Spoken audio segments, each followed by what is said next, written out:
Hi, guys. Welcome to the Yes and No podcast, this new episode. And I'm your host, Matt. And I'm with my good friend and other host, Arda. Hi, guys. How you doing, friend? I'm good. Chill. It's a good day in LA. How about you? It was a good day in France. Yeah, definitely. Yeah. It Where are was. you in France? I don't want to mention it. It might depend. Secret. So today, I wanted to talk about a topic. Yeah, what are we talking? So I thought about this topic for a while, and I think it was in the middle of a lot of conversation that we had already before. The follow-up of our first episode about authenticity, and basically the opposite of authenticity, which is in some way fakeness, right? Being fake. I think there's so many things in our society nowadays that basically doesn't help us to connect to our true self and our identity and our authenticity. And one of the things that I was listening the other day, actually, it was on the radio. It was an interview with her, Frances Hogan, and she was a whistleblower. She went into Congress talking about Facebook and how Instagram were capitalizing on our health, mental health, especially regarding their apps, and how their internal study research, which was from 2021, like basically said that Instagram know that its effect on younger people and on people in general is bad for the mental health in terms of, I don't know, their appearance, creating all of that shit. I mean, I don't know, dude. I fucked it up. No, you're good. That's something that I was going to say too. So because I thought it's 2024 or 2023, like a recent thing, because if it's 2021, like already 2 years passed on it. And I watched so many different things about it, especially on this topic. I don't remember his name, but they did a Netflix documentary about it too, about like, I think it was Social Dilemma or something. So that's why I was a little bit surprised. I didn't know it was like 2021. No, the study was in 2021. And why I want to introduce that topic is because I personally think a big part of our identity and our authenticity basically was stolen in some sense by social media. Yeah. All right. Yeah. And one of the proof of it was definitely that the social media companies know their effect on people, not just mental health. Obviously, there is a problem with mental health. We can have a conversation about that. But it was a question about also how that dictates, pulling our attention to there and then addicting us, basically. Addicting us, but also in terms of dictating us how to behave, but in the wrong way. To live. Yeah. Yeah. Right. And that's an interesting aspect to it too, because I sometimes wonder if there's a feedback loop. Like they want to do this to us, but then as society, collectively, we are giving something to them. And then it kind of, I bet they kind of want to find a way to addict people more. And then they make that research, and whatever comes out, if it's healthy or addictive, I bet they will go with addictive. Like it's same with alcohol or cigarette, like even fucking sugar and food that we eat. But I also think that people in society, at least some people wants to be fake. They use that fakeness as a mechanism, I think. And that's another aspect to it. We can get in more depth. I think we'll go in more depth about that. First of all, we need to kind of describe what one means to be fake nowadays. I think we have this idea of people want to have their true identity, out there and show to people who they are and what they're doing. All right. But then there's this aspect to it, which is then turned away, which is I want to project. And instead of having a direct, physical image that you're sending to someone, you actually script that image to others in order to gain something. I think there's a goal behind being fake, as we're saying, because everybody gonna be like, oh no, I'm not fake, that person is fake. I'm watching the Kardashian, or I'm watching that person on TV, and it feels like, yeah, they're overplaying a role in some way, so they're fake, or they like stuff just because it's cool, and they are fake about that. But I think it's also a reflection about ourselves too, how we basically engage with our image and what we basically transpire to others. And in some sense, I'm pretty sure we all do it. Like, I do it, you do it. I think a lot of people are doing it on a certain level, basically. But you script yourself in order to gain attention, to be more cool to the either others, or even to basically, having a social interaction with someone. And and I think that basically the conversation that I want to have, I think, is there's a level of authenticity in people and how big it is, and there's a level of fakeness and how big it is in our conversations and how people engage with others. That makes sense? Yeah. I mean, I think there are two aspects to it when people are choosing to, and that's the thing. I think sometimes they're choosing to be fake, and sometimes they build those mechanisms without even noticing it. I know that there are some people believe that I need to be fake. And in America, like even that saying, you need to fake it until you make it. Yeah. That's actually some ways you need to be delusional to get somewhere. Because the Mhm. more you know reality, more you have knowledge about things, it's harder to go through things psychologically, emotionally, even socially when you are more open and telling the truth to people. It's harder to move in society to somewhere that you want. So people choose to be delusional, people choose to be manipulative, and the goal, I don't know, attention, money, um, fame, I don't know. But I would make that distinction because some of us doing it day to day maybe more in the sense of engaging with other people on day-to-day basis. But then What do when you mean? you are Like, in terms um of, uh, like, uh, they're fake how they engage with people, or you mean like the engagement no, that they have socially with other people no, we is what kind of, create the social that. no, I mean, like when you go out, maybe you're not fake, but I go to a coffee shop and I'm like, hey, how are you? How is your day going? It's, I don't know, like I repeat a certain type of script almost when I meet with someone new, and I just want to be nice. And, I'm not going to engage anything deep. I'm not going to get immediately vulnerable in front of them. So to me, it's somewhat fake, but it's in a different context. I know that I am, but I'm not necessarily using to get something out of them. In some, maybe a little bit of to ease that social interaction, but I don't know where you draw the line in that saying like this is bad for the society when you're doing it on camera, influencing millions of people, and then they start to act like that too in some sense. I don't know where you draw the line, but I think it's I around mean, somewhere I around think there.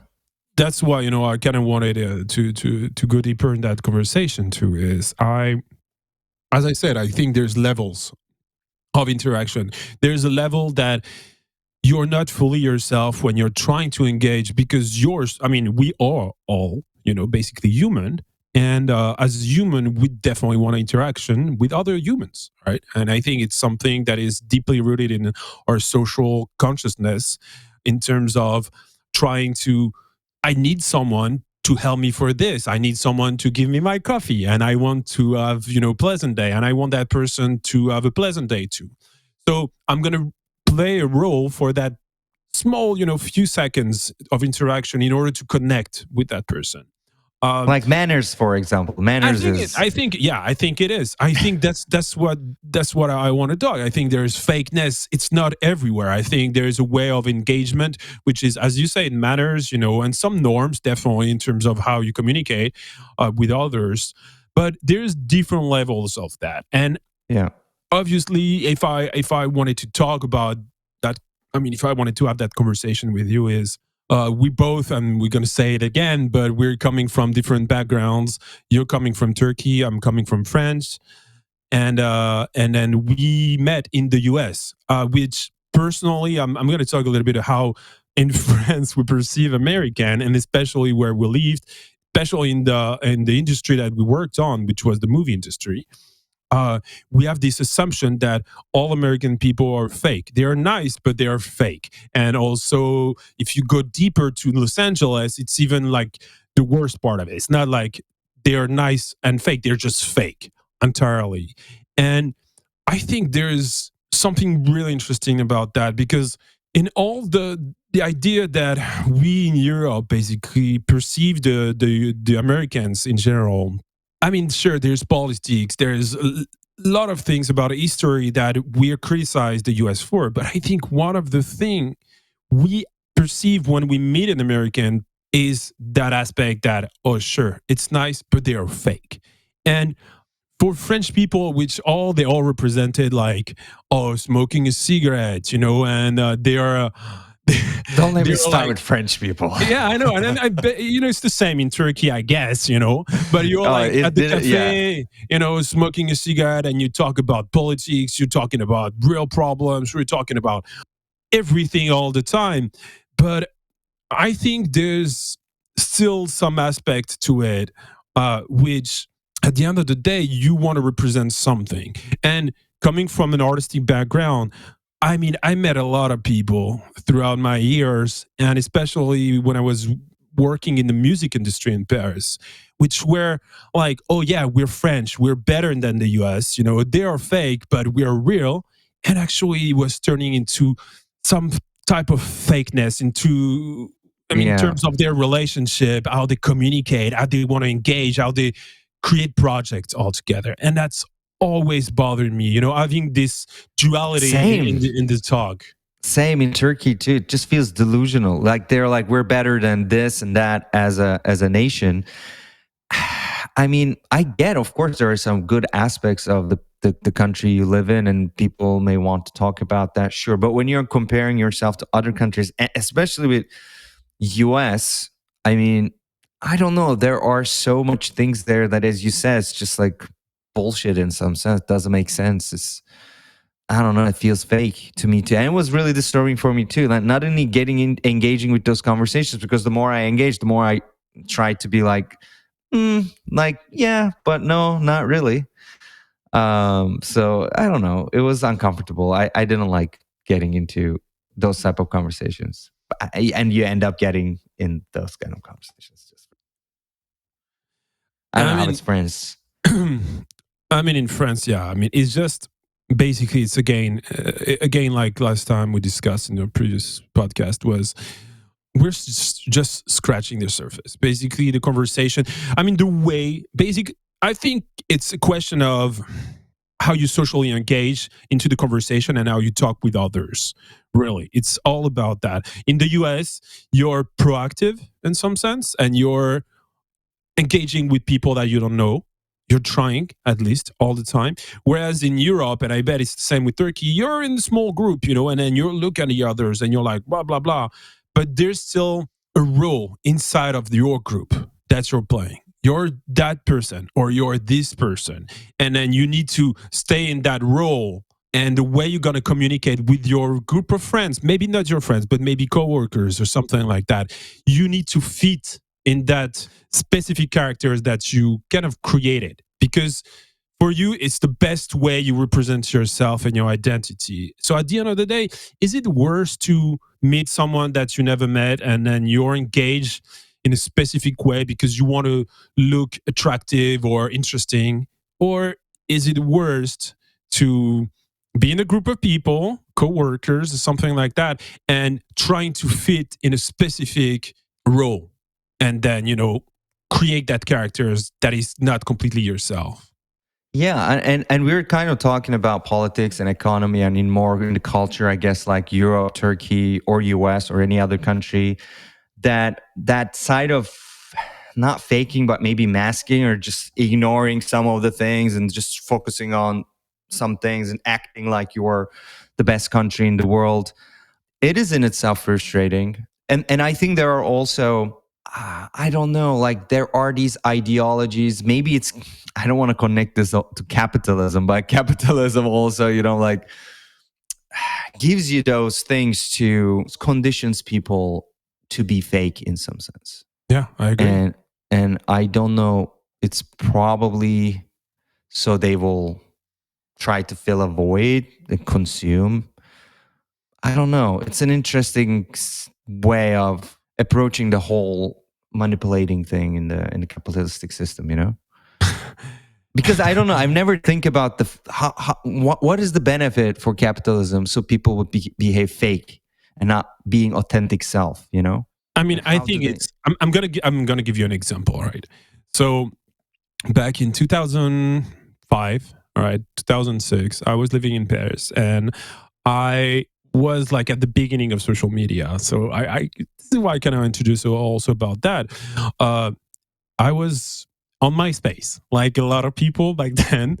All right. But it was like this new social media that was specifically, enabling people to show their personality on the page. I mean, Facebook was starting really at that period of time, but it was kind of blank. Whereas you go to MySpace, you could change your photos, you can change, the landing page or your profile. You could like tweak some HTML, and you could put some sound, some pictures in the background. You can add some sparkles, and there's a lot of people doing it. And we were a close community in that period of time in Paris, and we kind of knew each other without really knowing each other. All right, This is like a music, I mean, like people in the in music general. industry?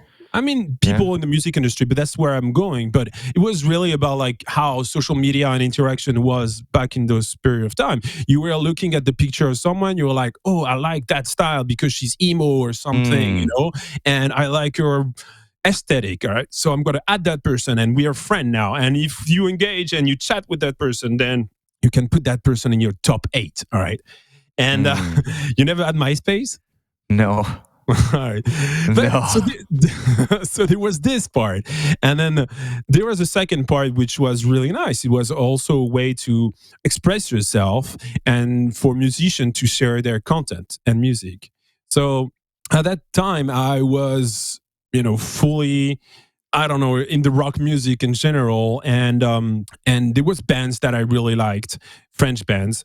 And I had a fashion clothing brand, all right, which was kind of related to those small groups, all right. So like you were a skater and you were a rocker and you were metalhead or something like that. Like those were distinct groups, but it was a really fun way, easy way to connect with those people because you reflect your identity, you show yourself over there, and then you have an audience, that basically react to it.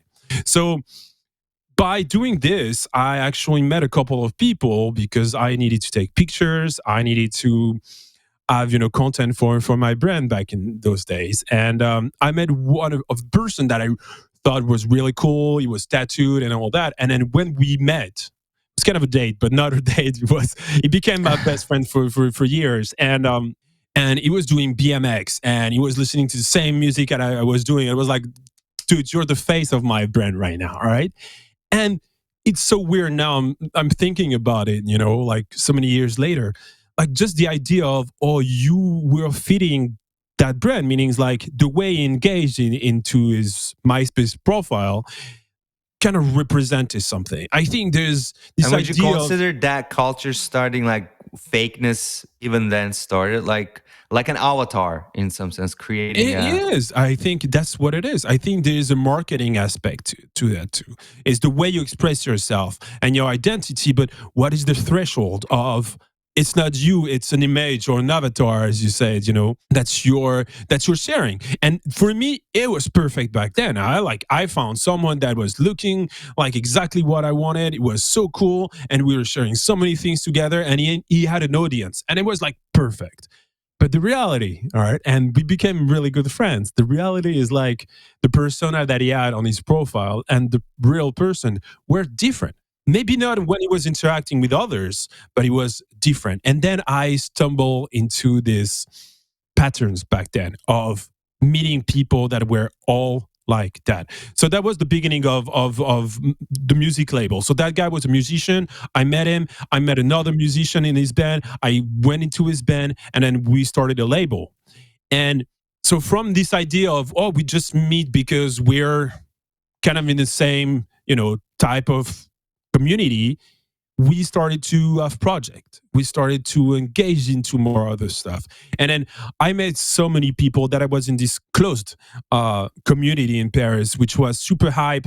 We were like going out with a lot of people in the music industry, private parties, fucking a lot of cocaine, tons of shit back then. It was like drugs, sex, and rock and roll. Really was all about that. And that's the thing that bothered me a lot. It was about performing all the fucking time. Like at one point, it was like you're interacting with others in the same industry or the same community, but you're always trying to put the best out of you to them. Posing in something. It was a question about posing. It's the same as when you go in a concert and you got like those 5 guys that are too cool, in the back of the concert hall, and they're like, yeah, I mean, I would have done, this guitar riff differently.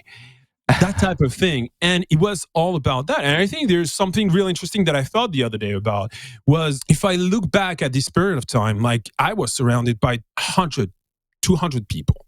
So I had like people working with us because we were producing music. We had people because we were touring, and then we had people in the magazine and press industry, journalism, and we had people that are graphic designer that were close to us, and they wanted to help us, but at the same time, they needed us to engage with them in a way that doesn't make them look bad. And all of that was basically creating a fake identity, but for everyone. And if I'm looking back at that period of time, because I thought about it recently, as I said, is nobody came out from this. Nobody. So back then, like we were interacting with each other in a sense that, if I make it, or if that person's make it, we're all gonna make it. Yeah. And then if I fake, that I'm so cool, or if I'm act like that, or if I connect with that person because that person is cool, nice, or have connection or something like that, I'm gonna make it. And there was this like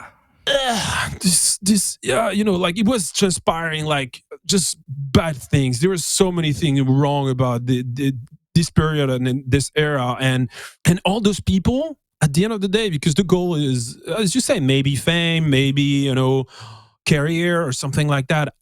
I don't know anyone from that period that is actually famous or that has a different, like more fringe, interesting lifestyle than anyone else actually in society. And from my perspective, like going to fakeness, and I'm going to let you talk about that.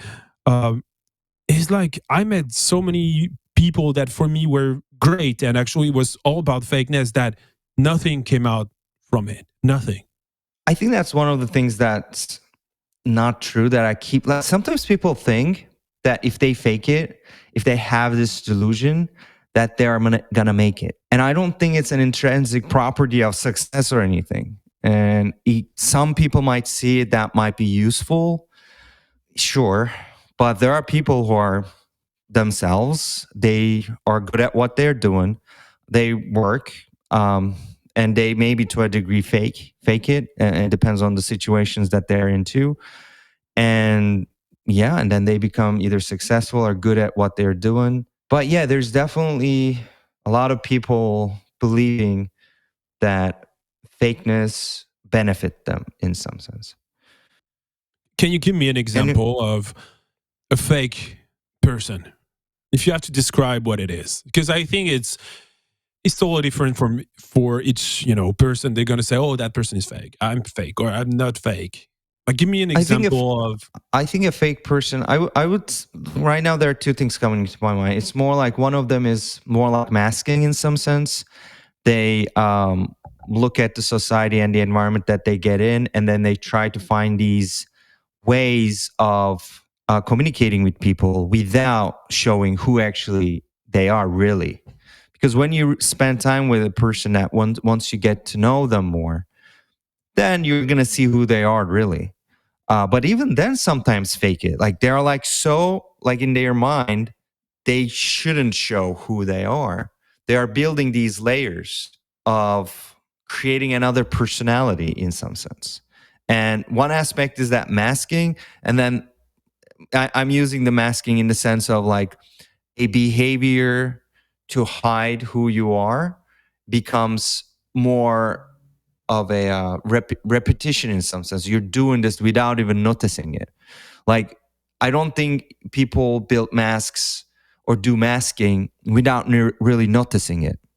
I mean, I don't know. Maybe they do, but Yeah, it you feels think like people like mask without noticing it, or they like know about it? when people do masking, like you grow up, you build those systems and mechanisms, and there's a point that you go to therapy and they're like, oh, was I masking about this? You know, like I actually built these things without noticing it. And then I think there are other things that they are doing it like consciously, like with intention, that I'm gonna fake it. And that's more, to me, it's like manipulative. Like, I'm gonna act in a certain way, I'm gonna lie, or I'm gonna fucking do this and this.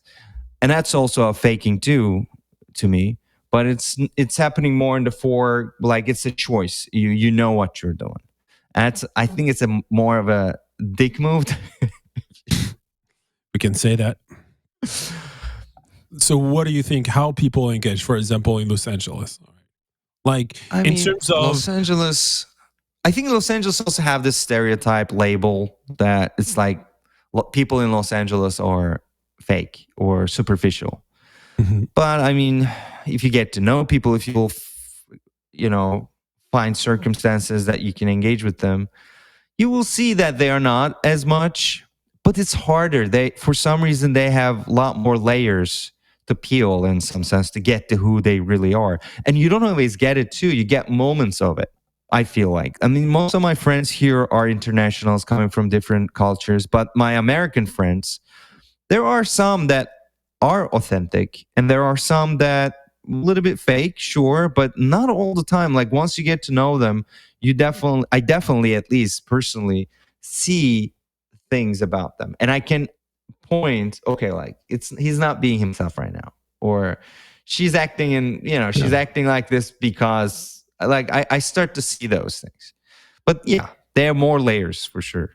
But do you think it's Los Angeles that actually like because you're talking about like friends that are international friends? Do you feel that you would see those people in their own countries and how they behave and how they engage in Los Angeles basically changes something in them? Do you feel that? I would say yes. How? In which sense? Like, do you think it's Los Angeles, or is it because a social pressure basically that's Los Angeles, or the idea of Los Angeles itself that basically make those people trying to adapt to a certain circumstances or something? I mean, I think a group of people are failing on that. They are coming here with like a novelty seeking, like, oh, America, the culture is totally different. There are a variety of people, so many different ethnicities. It's, capitalistic so that you can do a lot of things. And then they come here seeking that, looking for that. It feels interesting and new, and then they don't like it and they're like, I don't get it. And that might be something related with this fakeness aspect to it. And then they miss their own culture, and then they go back and then they do the things that they grow up in. And then there are other people, I think they come in and they adapt a little bit more. So they, I don't want to say they become a fake person, but they maybe learn aspects of the culture.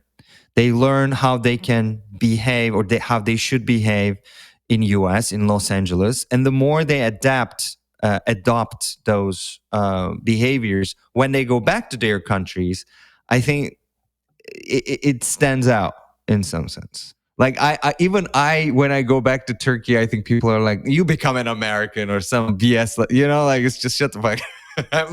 Like, I get where they are coming from, but yeah, like they probably see it more than I do, but I don't do it consciously or intentionally. I think the more I live in this culture in Los Angeles, I bet I am adopting some things, learning some things, and acting differently. But I don't know if it's. I don't think it goes when I go back to Turkey and when I talk with people. I don't think they think I'm fake. So I don't think Los Angeles affects me in that way. Yeah, I mean, But uh, some people, I think they become a little bit. I don't know. I don't know. What do you think about that? I'm just mostly focusing on Turkish people, I guess. uh, uh, I mean, for me, I think there's. I lived in Los Angeles for many years, and I think I saw Los Angeles at beginning of social media and also at peak social media, Instagram, and how the people that actually came to Los Angeles because it was a great place for performing, getting gigs if you wanted to be in the movie industry, but also, videos, for bus feeds or stuff like that. And I saw a lot of people moving there because there's this idea of Instagram basically put it in the collective mind, which is, oh, over there you're gonna eat healthy, people are like that, they're beautiful, they take care of themselves, they're going to the cool places, and you They can are have that life. miserable. And then, yeah, but actually that's what No, I it's just saw personally. No, I think there yeah. was like one of the things that for me really bothered me is there's this attraction for Los Angeles, Hollywood, the glam and all that, and people are trying, as you say, fake it till you make it. So they all have this stance, and they're the way they engage with a lot of people, especially when they're new in town. It's always about that. I want to find the cool person. I want to find the nice director in order to be in that movie. I want to meet a great person that's going to push me, there, and it's going to help me and help my career, and I'm going to be famous, something like that. And there's always that idea, and every conversation, every interaction we have with those people, it's always about that. It's the big smile. It's, you need to be nice to everybody because you don't know who you're talking with.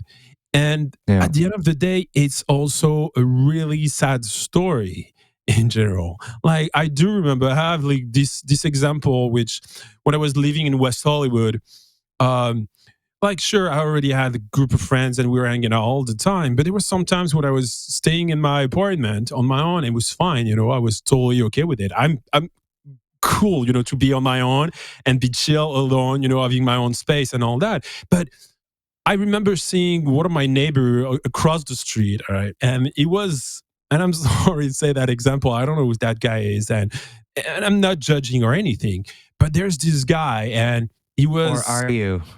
yeah, and he was in his apartment. The apartment was blacked out, no lights on in anything except one thing, which was the restroom, right? And he was there masturbating. All right, I was seeing him across the Oh, I fucking remember street. this. All right, and for me, I don't know, it just like appeared in my head. It was like, well, actually, it's a pretty sad story, how people engage. I bet this guy is super nice and all things. I'm not saying that he's not authentic in his life, but the way I He represent felt myself is lonely and depressed, and exactly like most of the people that I met in Los Angeles. They were lonely. They're like one friend, two friends, and not really that much. But when you were meeting them in the social context, they're probably not authentic too. Like their engagement with their friends are pretty fake too, and that's another thing. You yeah, may have a lot of friends, but they are like exactly, when you act that fakeness, it just doesn't fulfill you. exactly, Feels lonely. yeah. And then the end of the day, well, you're on your own, alone, without connection, without like true, you don't know who you can talk with about your problems in general. Like, how was your day? Well, it was shitty. No, nobody's gonna say, yeah, my day was shitty. When you acting with someone, you're like, hey, how are you doing? The answer is never gonna be like, well, my wife left Like me, shit. and I don't have money. I feel so depressed that my head is gonna burn out. And no, nobody's gonna say that. Yeah, you're trying to engage in those norms, social interaction, basic ones. And then when you're going out, there is always a goal behind. And at the end of the day, it's exhausting. And then people comes home, they're all alone, they don't know what to do, they don't know how to interact, and then they need to seek novelty. They need to pursue that idea of, okay, I need to talk to that person, and I'm going to engage with that person, and I'm going to be, acting in a certain way in order to gain confidence from that person, or to gain engagement, or that person can, I don't know, put me somewhere, either a project or a group of friends or going out or something like that. And that's not, for me, that's not the fakeness that we perceive in Europe, to go back to that idea. but it's also a sad reality. Is like we're taking, the truthness of people, their real identity, who they are, and they have to bring the best out of them, create stories, lie sometime, just for, I don't know, a little bit of sparkles, and sometimes it never happens. And at the end of the Yeah. day, you're alone. Yeah. One of the best analogies that I heard about Los Angeles was from a pastor, actually. Wow. And I don't know if I told you this No. story, but do you know Mosaic in the church, Mosaic Church in Hollywood? Yeah. So it's pretty hipster. It's young, maybe middle-aged Christians. Young, I would say. I don't know. When I went there, it was mostly seemed like it. It was nice. So I was seeing that girl back then. She was going there, and we go together. And the pastor was talking about Los Angeles. And he said, Los Angeles is kind of like a mosaic, because if you know what mosaic is basically you bring broken pieces of stones together and then create something beautiful. And that's how he was referring to Los Angeles, that broken people come here to find something that's going to complete them, or with a look of something, with the search of something. But they can only they when they manage to get together, then they create something beautiful. And that's Los Angeles, how he was putting it and romanticizing it in some sense. But I guess I'm gonna lean on more into the aspect of that. Yeah, I think a lot of broken people come into Los Angeles to find some. Does it turn into a mosaic? I don't fucking know. But I think it's true. I think they come with a search. They're looking for something. But do they find it? I don't think so. Yeah, I think that's the like thing. Most of them, I don't think so. Maybe some of them. So then what is the goal? Not in terms of career or fame. It's like, what do you put yourself out there? Create these stories, create these characters. I mean, and it's then, that good old capitalistic story of, the American dream. You just go there, you hustle, you do what you have to do to get there. And most people don't. I mean, it's a good point. I mean, I know it's about capitalism. We can go there too. Yeah. But Let's go. there's intersect, in this idea that we market ourselves. Instagram is about that. It's like you're putting the nice pictures, the big smiles, the nice food, the beautiful landscape, And I was doing that too. Don't get me wrong. Like, if you were following me, I stop people, to be honest. It's just so much of the same thing, and that's the frustrating part. Like, I do watch content on Instagram or TikTok, but I don't really follow people anymore. Like, the people I know, like my friends are there, but it's just the same thing. It's either like a food photo, vacation. I went there, beautiful sunset. It's the similar thing. So the more I was exposed to it, I was like, I don't want to see it anymore. It's just odd. And I don't know if I was like, because I think some people feel more like, oh, I want to do those things too. It wasn't like that. It was just like watching a commercial, and then you constantly get this advertisement. And I'm like, I don't want to see that. It's just stop, So I stopped following a lot of people, to be honest. It goes back to what I said in the beginning. The way the content is created and the engagement for those platforms is to make you stay. And they know Instagram, Facebook, others, TikTok, or whatever. They know what sells for them. They're selling your information. They're selling, advertising in between, and they want something that are already fitting in the square, and they're pushing, knowing that it's not good in terms of it kind of creates social pressure. It has a toll on the identity of the person.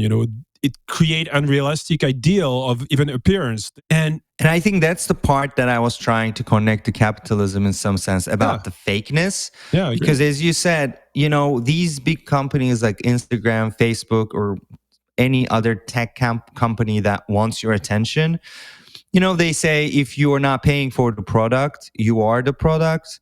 And I think they are trying to make you a product. So the more fake you are, the more that avatar, this fake personality that you're creating, you're a product that they can use to get attention. Yeah, I mean, for sure, 100%.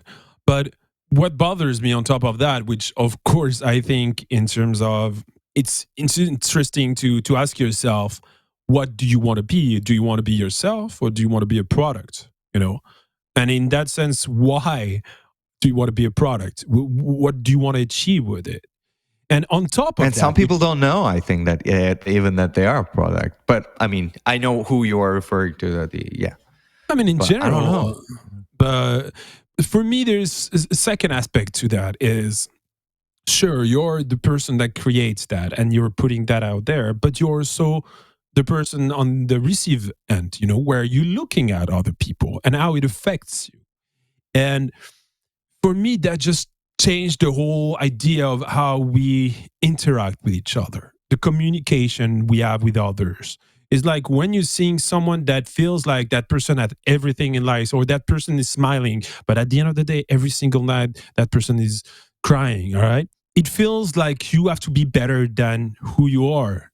And kind of create this idea of you need to change too. You need to be the best of you. You need to create that character. So there's like this pervert effect, you know, behind it that actually you need to become fake in order to reach the same level that person on the other end, you know, is doing. I think it goes to even your social interaction after that. I think social media is the starter or trigger even to change people in who they are and how they interact. Because maybe before you were interacting in this way, you meet someone and you're like, hey, how are you doing? Great. If you feel you're connected, then cool. If you don't feel you're connected, it's okay.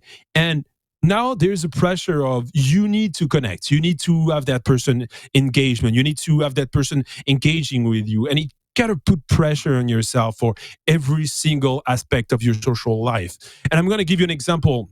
I think it goes also with the dating apps. I think the way we interact with dating today, nowadays, like, I mean, back in the days, we were just like, okay, we know someone from the work, and that person, I met that person, I don't know, after a party or something like that, or there was a hangout, you know, with a lot of people, and I seen that person, and I want to reach that person, and then maybe at the you beginning, spend time with that person a little bit yeah. before. And then maybe you were engaging after that on social media with that person, all right? But I think today, because of social media, that people feel like, oh, they see your nice booty or this nice picture, they can engage with you automatically. They can go to your DM and send you a message. And then if you're not doing that, there's a second aspect of it. You go on dating apps. And on dating apps, I think it's the same idea. Those social media platforms and dating apps like included change the way we behave and how we communicate and how we engage socially with others. Dating, personally, I know maybe it's a difference of culture, you know, in France, but that never happens. You meet just someone and then, hey, do you want to go out? Do you want to do something? Cool, let's go, and that's it. And now it feels like you don't know a person, or you trying to look for someone, and then you putting yourself out there. You create a profile which is not really you. It's the best picture or the most funny picture of yourself, some part of your identity that you want to express 1,000%. All right, and then you write something in order to gain attention from another person. And then you started to communicate, and you communicate like on a verbal aspect that is so, I don't know, shallow. Hey, how are you doing? How was your day? Great. Okay, what are you doing now? And all that in order to meet. And when you're going to meet, you create this facade of, oh, so I need to show that I'm super cool, that I'm super nice. And the other person on the other side, they're going to do the same thing. And then after that, maybe you go further. And then it takes times. And then maybe you're becoming a couple. But then it feels like even into the relationship. So for so many months, the way you engage with a person is never authentic in terms of who you are really at the end of the day. It will, I mean, after a while, for sure, because you will need to express yourself, you know, of who you are on a daily basis, how you do the dishes, or I don't know, whatever. I mean, there's going to be a point, the curtain is going to open and you're going to see the real person. But the way the interaction is created, it is so, I don't know, it's, to go back to capitalism, it's so, strategized. It's okay, I need to appear like that in order to have a connection like that. And then And when the I'm going to thing have that is, connection, I'm going to engage like this and I'm going to show the best of me in this aspect. And then there's some small parts which, the small quirks and the small things, that you have that you're never going to share. And that person never going to meet that ever, maybe, because maybe you're going to break up and then that's it. And I think it takes out the whole truth from who you are just because you want to be nice on the eyes of the others. And that's so sad. yeah, I mean, also another aspect to it that I don't think it's working also. Like at the beginning, I was, positive about it. I was like, all right, to a degree, it's fake. You just see a photo and you don't know much about that person. There's some information. And then you go with that. You go to a date, you spend some time with that person, hoping that I will know more about that person and we will have a connection. But I don't think it's working. I spend it like, I don't know, 2-3 years. I would assume it's working for some people. But even then, I don't think it's working for those people because they're still on the app. Like one of my best friends resisted it so long. She was like, I don't like it. It's fake, blah, blah. And then somehow someone convinced her. She got into the app, met with this guy in 2 weeks. They're still together. This was like 2 years ago. And she wasn't on the app ever since. Like it worked for her, I would say 100%. Like this is how that should have been for most people, but it's not. People keep going back to it. That swiping creates a dopamine that you seek. People like me, it doesn't work at all. And then you spent like years, maybe 2 years, 3 years, swiping, trying to create the best profile. You maybe go a few dates and none of them works. And that's when I stopped doing it. There was a point like, okay, it's not working for me. It's not working for a lot of people.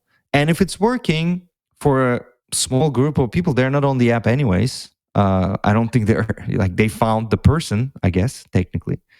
So I don't know. There was a point I got out of it. It was just felt really addictive and fake. Yeah.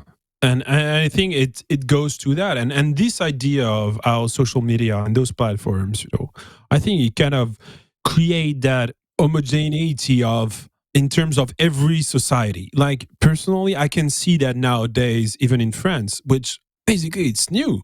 Like people, they were meeting each other at a cafe, like you're going out after work, you're meeting with your friend, you're just staying at the cafe, you smoke your cigarettes, and getting some drinks. And then there's a table next to you and there's like those cool people that you never met. And then maybe you engage and you're like, hey, you're cool. Oh, okay, me too. Okay, let's exchange numbers, or let's exchange numbers, did you say?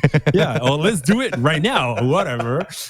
But it felt real because like the expectation were there. There is no fakeness in terms of the expectation. Like you were not going to have to do so many steps in order to engage with that person in a real way and without creating expectation on top of it. I think an aspect to the fakeness that we're talking about and how people are not that authentic. Before you go there, I have a question in French. Is that how you guys doing? Like, you're cool, I am cool, let's have sex in the coffee shop? No, not always. But not always, sometimes. But if we have sex and then we're we're walking, with our hands, on the streets and hanging out for a day. Yeah, we're a couple though. I love it's friends. Literally like that. It's not like I want to move. Overcomplicated, right? It's pretty simple, but I think there's truthness behind it. It's like, hey, I like you, you like me. We're gonna learn to know each other. We're all conscious about that, but I'm not putting pressure on you. You don't have to create a fake persona, and I'm not going to create that fake persona either. And then through so many times, we'll see if we're a good match or not. It's either, we're a good match, we'll see, we'll figure out, or we are not. And there's an easiness behind it to being truth, I think, in that sense. Whereas, well, if you use that step and then this other step and then this other step, you create so many pressure on yourself on the other two. I think there's a question about the expectation that you have from the other. You're like, okay, that person needs to be like this, needs to be like that. And it feels like it could be like this, it could be like that. So maybe that's the one. And if that's the one, then it's gonna match automatically. But then you forgot that the other person on the other side has the same expectation towards you. And then because there's expectation on one side and expectation on the other side, and then there's like this not fake identity, but this facade that you created on both sides, then there is like nothing is real. Like you don't talk specifically about real problems. You don't communicate properly. I'm not saying it's for everybody, all right? I'm not like, we're not an incel show, all right? But it feels like it's taking out some part of that authenticity and realness into people in the way they engage. I think it's not just socially. I think it's also in terms of the relationships, and that might be a totally new episode of our podcast regarding that. But I think it's super important to mention it, how society nowadays, and social media and the structure of how we interact through internet and all that reinforce that idea. You need to be fake to protect yourself, sure, but also to have expectation, and also to be the best of yourself in this society that puts so much pressure on your work, on your relationship, on everything. And that is so, I don't know, I'm pissed off right now. No, yeah, I know. I mean, you know what I'm saying. Like, yeah. I think it kind of goes back to what I was trying to say at the beginning too. I think that was in cultures and social interactions, there are a level of fakeness required, or there's a degree, like these social constructs that we agreed on, that you need to behave in a certain way in a relationship, you need to behave in a certain way at your job. And before internet, I think they were still there. They were more like social or cultural.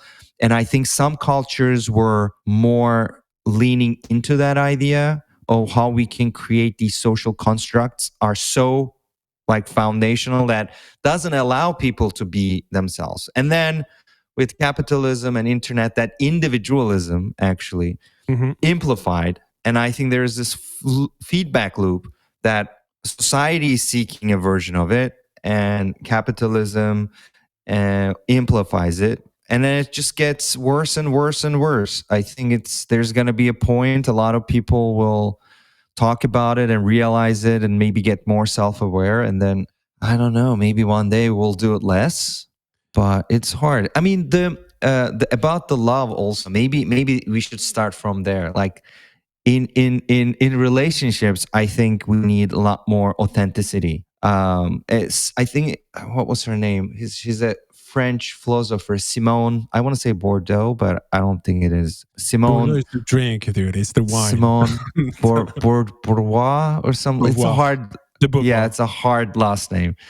And she was talking about actually her understanding of love is not trying to constrain your partner and dictate in some sense, or trying to convince them that you need to behave in a certain way and take these roles in society, and then I will love you, and putting a condition in some sense. But if you love your partner, if you really care about them, you need to give them the space to grow, to learn more about themselves, to do the things that they want to do. And if you guys can found some kind of ground, if you can lay a foundation there, you should grow together from there. And it is harder, to be honest, I think. But it would get easier if a lot more people would think that way, talk about it, communicate about it, and we would learn more about it, how to be successful in that, being authentic in our relationships and not putting too much expectations to the other. Yeah, I mean, this could be a whole conversation in itself, and we might. But the whole point that you're referring to is, I think authenticity, it's a search. Like, in order to be more authentic in yourself, you need to look further of who you are in terms of your identity, your personal identity, who you are, not just in society, but in yourself. And how are you willing to expose yourself to others, to that true identity? And at the same time, on the other hand, and this is what I'm referring to what you just said, is exploring and searching that truthness on the other side, with the other person that you interact with. Because if you're just, grounded to your position and you're like, okay, this is me, I'm like that, and you can make bullet points of who you are, and you're like, wait, you're like that, and you're have bullet points and you're pointing at the other person being like, oh, you're like this or you're like that, and you put those points. It's the same. You're creating a wall in between you and the others. Could be in a relationship, could be in your social, environment. For me, I think authenticity is being true to yourself again. And the true to yourself is what do you think, but also how you expose yourself and how conscious you're about what you expose to others, which is the way you look, sure. Your fashion choice, sure. But also the way you want to be perceived without masking, without creating this persona. You can love, like, I think we're going to talk a lot about that, but you can love guns and be a Democrat, for example, in politics. You don't have to be a Republican. You don't have to fit in a specific role, or a specific stereotype in order to be understood by others. I think if people were more open to who they are with their contradictions and they were exposing it without feeling the need or thinking or the fear maybe that, oh, they're going to be judged or something like that. And if they were doing the same toward the others, I think would have like more authentic connection with others. And I think this fakeness, this fake identity, this fake persona or interaction that we have with each other will slowly diminish. I don't think society will feel bad because I don't know, I expose myself and I'm weird or I'm liking this and it doesn't fit who I am in terms of my identity, basically the stereotype of my identity. And on the other side, I will have the same eye regarding the other person on the other side. I think would be such, I don't know, something more easiness to it in terms of how you engage with others. And I think it will go deeper into to our connection and more, not to intellectualize again, but more thoughtful, There's something, like, I just realized something while we were talking about it, and I wish there would be someone maybe on that camp, on that way of thinking here that we can talk with. I think there are some people are more comfortable actually with that persona that they create, which right now when we were talking, it sounds like it's fake, or that avatar that they're creating. But actually, there are people who would argue that that's the authentic self. That's who they are, that persona that they're creating. And that's an interesting topic too, because I don't think this is everybody, but like there are some people creating a persona, and that personality is how they see themselves. Like, this is who I am.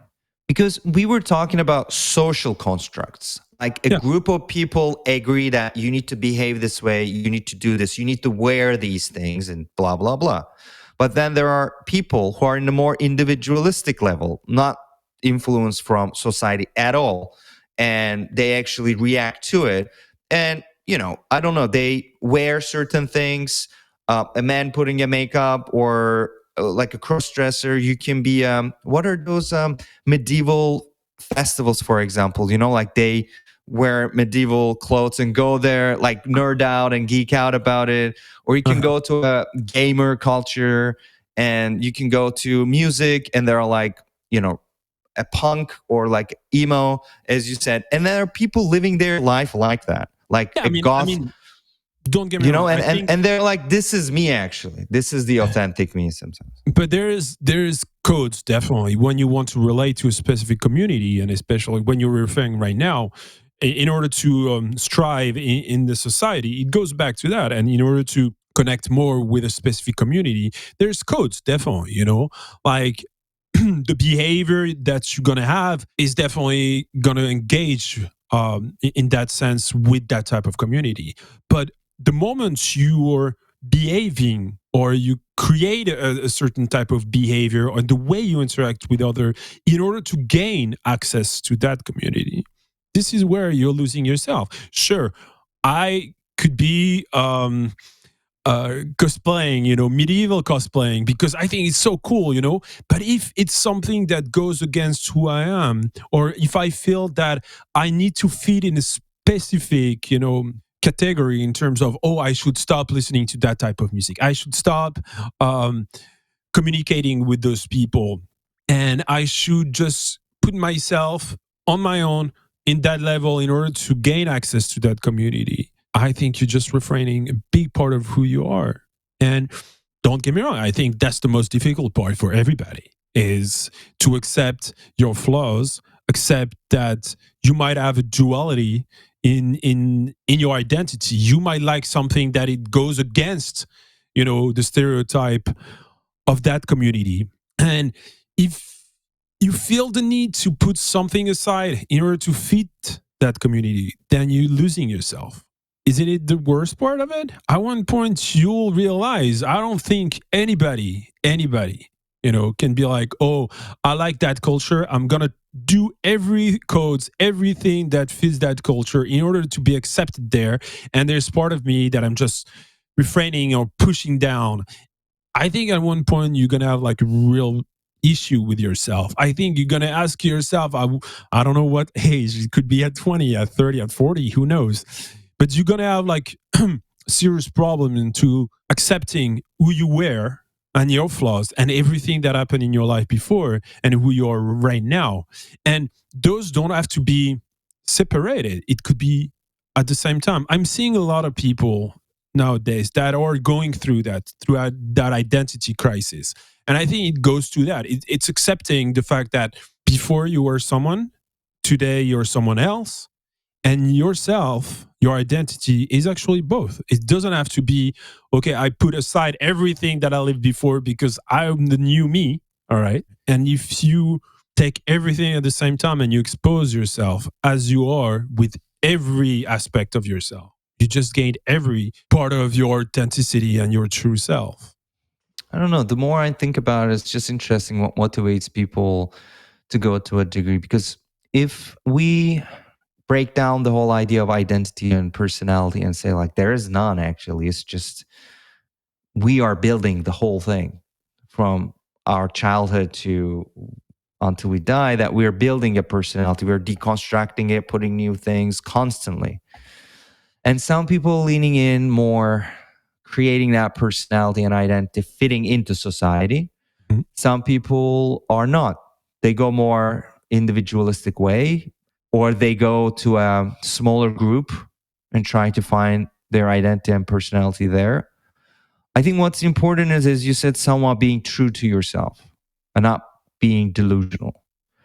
Yeah. Because the more you are not true to yourself, wherever you go to create that personality, your brain is trying to justify the situation. It's going to say like, oh, it's okay, it's good, it's fine, do it, or whatever, works for you. Fine. Yeah, you're right. And you're But tap it's yourself, just, on the shoulders. yeah, tap yourself, great.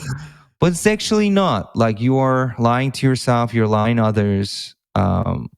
I think that aspect is important, being honest. And as you said, it's an exploration of yourself and the other, I think. But yeah, I think that's what's important for me, at least.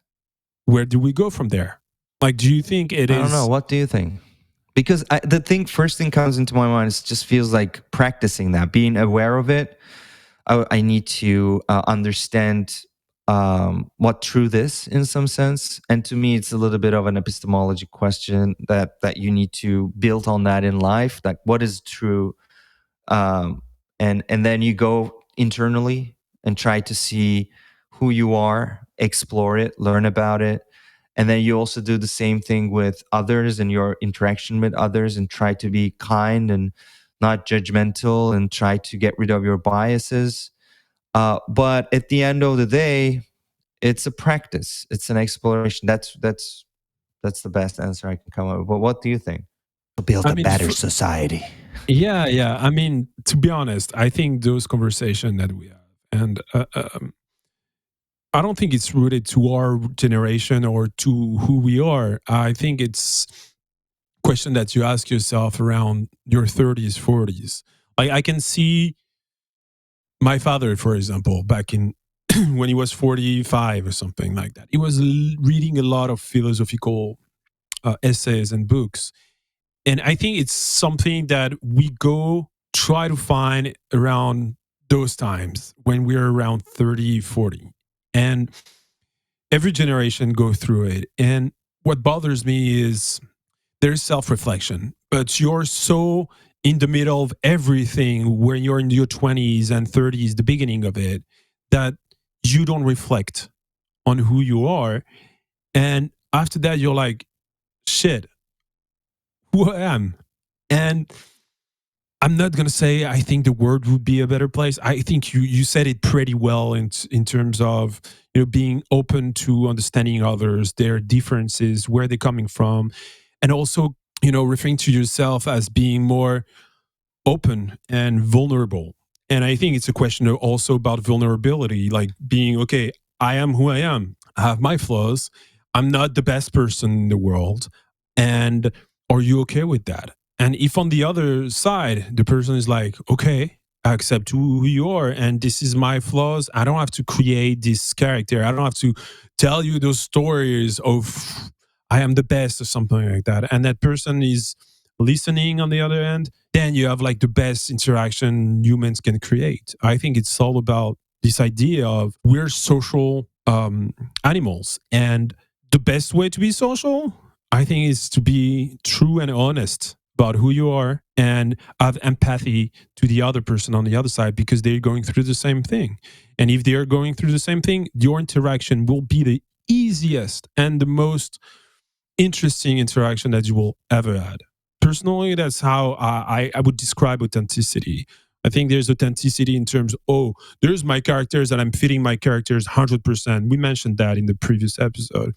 But it is also that intellectual authenticity. And I think that intellectual authenticity comes from that, from being true, open-minded, and vulnerable. And if the person on the other side is doing the same thing, then you have the best interaction. Yeah, it should be fine. And I think that's why we're connecting so much. There's so many things, there's so many stories why we can talk about our relationship, you and me. But one of the thing is, whatever we're gonna say, I'm gonna respect it. And as dumb as it may sound, I'm gonna be empathetic about you. I mean, I'm gonna be listening, and I'm gonna give my perspective from my own self and my background. That's going to be different, my way of thinking and my norms or my codes. I'm going to cry. Oh, come on. And I know you're going to do the same out of me. And the friendship. Yeah, those interactions are the base of real friendship. But if you're out there and you're trying to connect with people and you're putting yourself out there with the mask on and this facade that you want other people to perceive, you're gonna lose every aspect and the beauty of this, of that interaction with humans. Yeah, and then the relationship with the person. Yeah, we can close out with the friendship. Yeah. I love you, friendship. We love you all. All right. Be kind, and be vulnerable. Yeah. Well, you can follow us on social media. Good talk. On Instagram, we have like great pictures of ourselves, you know, like we're smiling very well. We didn't touch them at all. Let's do the fake bits. Thank you for listening to that second episode of the Yes and No podcast. We really appreciate it if follow us, show us some love. Exactly. Truthness, authenticity of who you are. You can even bring questions on social media, on our threads, on not Instagram. Don't message us. I don't think we're going to respond to it. But on thread, or if there's comments on YouTube or something like that, you can definitely come up with your personal experiences. And we'll be glad to discuss them. We would love to hear more about people, and so we can do what we do. If they like what we do, if they like our content, we can do more. We can talk about different things. And as we talked before, we can bring different people about those topics that if people engage more. So it would be great to see more people. That will be interesting. So you can follow us and message us if you wanted to on Yes and No Podcast. You can find us on every platform, not X for ethical reasons. But don't forget to share, those videos, and you can find us on every platforms for listening to our podcast on Spotify, Apple Music, and we'll be glad to see you again in the next episode. And do more of these. Exactly. I was your host, Matt, and I was with my good friend. This is Arda. Thank you again, and see you next time. See you next time.